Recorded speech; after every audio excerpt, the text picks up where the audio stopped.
Hello, everyone. I want to talk with you a little bit about Paul's biography and autobiography. And I want to start off like this.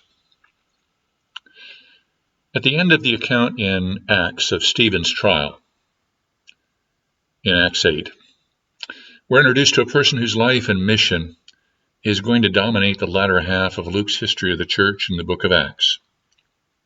His name in Hebrew was Saul, but we know him best from his Roman cognomen, Paulus in Latin, or in English, Paul. His conversion and subsequent missionary journeys, coming from and probably in some sense on behalf of and supported by the Antiochian Christian church,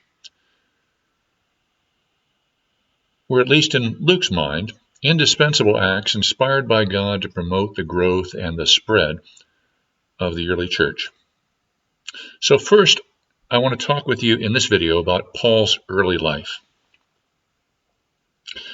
Luke gives us two vignettes from Paul's pre-Christian life in Acts 8, 1-3, and in chapter 9, verses 1 and 2. As we've seen before, Luke is choosing in both cases two vivid and detailed stories to show us two examples of Saul's behavior as a Jew. And from these two references, we learn that Saul was a strict and intensely loyal Jew, one whose loyalty to Judaism led him to come to the forefront among those who sought to eradicate any form of early Christian belief that in the minds of some Jews like Paul undermined Judaism's law, its temple, and its customs. Luke's brief sketches can be filled out and substantiated by references in the autobiographical sections of Paul's letters and references to Paul's speeches elsewhere in Acts. The primary references in Paul's letters are found in Galatians 1:11 through 2:21, in Philippians 3, verses 5 and 6, in 1 Corinthians 15, verse 9, in 2 Corinthians chapter 11 and verse 22. The key texts in Acts are in chapter 9, verses 1 through 9, chapter 22, verses 1 through 21, chapter 23, verse 6, and chapter 26, verses 4 through 18. Some scholars discount the evidence from Acts either entirely or in part and rely purely on Paul's letters to tell us about the life of Paul. However, to most scholars, including myself, this seems an extreme and unwarranted conclusion. Of course, as we've learned, Luke writes Acts for certain purposes that emerge from his account, among them a clearly apologetic purpose. But this doesn't diminish the fact that, as Craig Keener, for example, points out, where Luke's account in Acts can be tested against the known facts, the facts that emerge from contemporary writings, Luke's history is quite accurate indeed. However, in both the Gospel of Luke and the book of Acts, two things have to be remembered. We've heard them before. First, Luke is writing ancient, not modern history. And second, Luke is writing history in such a way as to connect both God's work in the Old Testament with God's work in the New Testament. This is because his audience, Theophilus, whether that name is the name of a real person or the name of a group of people, means a lover of God. And Theophilus and the lovers of God are probably Gentiles who chose to believe in the one God and then who are examining or perhaps who have come to faith in Jesus.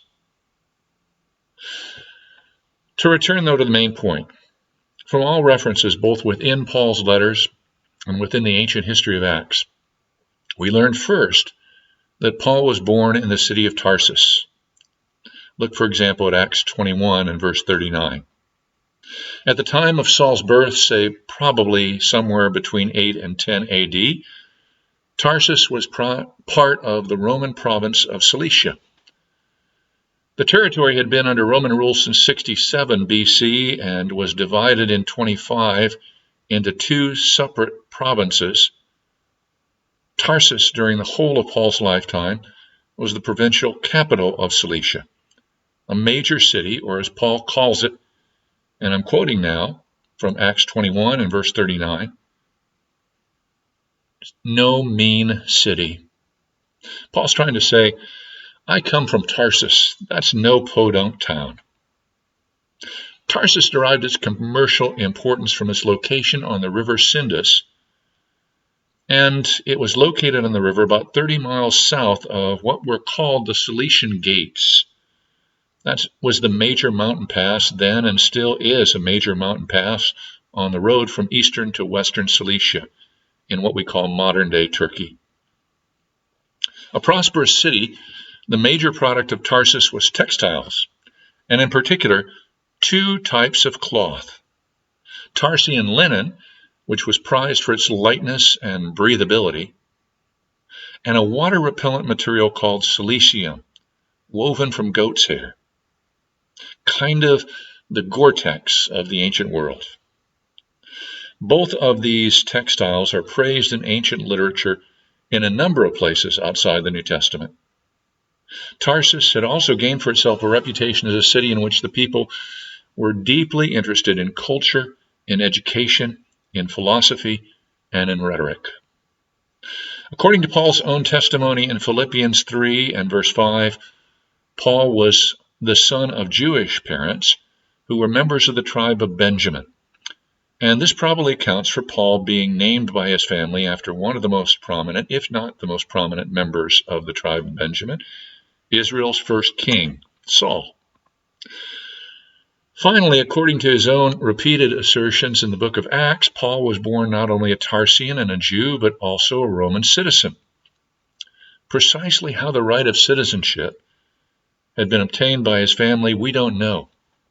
But we do know, and it is plausibly suggested on the basis of knowledge, that Roman citizenship was often granted for the reason of thanks and given by the Romans to honor someone or a family for service to the empire. Perhaps in Paul's case, in donating or making some of the water-repellent tents out of silicium for use by the Roman army. We also know that Paul's Roman citizenship was highly valued by him and by those around him, and that its privileges and protections were used by him more than once. Those privileges and protections had been laid down in a series of legal documents dating back to the formation of the Roman Republic in 509 BC. They are too long to detail in full here, but if you wish to examine them, there is a book by A.N. Sherwin White entitled Roman Society and Roman Law in the New Testament that provides full documentation. Briefly, though, the privileges of Roman citizenship included the right to an impartial and public trial for any citizen accused of any crime, exemption from certain humiliating forms of punishment, and protection against summary execution or mob violence. And through his missionary journeys, as they're recorded in the book of Acts, we can see Paul making use of these privileges and protections on several occasions. This, in brief, is a summary of what we know about the facts of Paul's early life. Next, in the next video I'll record for you, we want to look at some of the facts concerning his childhood, his education, and his upbringing.